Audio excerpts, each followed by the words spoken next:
السلام عليكم بنات، كي دايرين؟ ياك لاباس عليكم؟ نتمنى تكونوا بخير وعلى خير في احسن الاحوال. ومرحبا بكم في قناه وصفات مريم.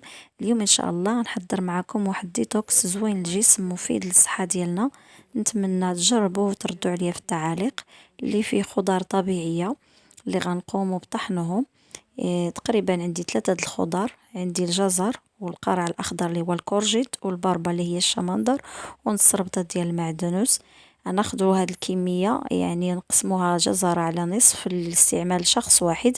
الا غيستعملو جوج اشخاص ممكن نخليو الحبة كاملة، وغنطحنوها مع كأس كبير ديال الماء بارد، ونطحنو كلشي في الطحانة الكهربائية. كنتحصلوا على واحد العصير اللي هو صحي، كنشربو على الريق في الصباح. كنداومو على هذا المشروب لمدة اسبوع، يعني غير مضر، بالعكس هو صحي جدا، وغتشوفوا النتيجة ديالو، بحيث كينقي لنا يعني الجسم من السموم، وكنتحصلوا على واحد البشرة نضرة، وواحد الجسم خالي من يعني الأمراض يعني اللي كيكونوا في القولون العصبي والانتفاخات ديال البطن.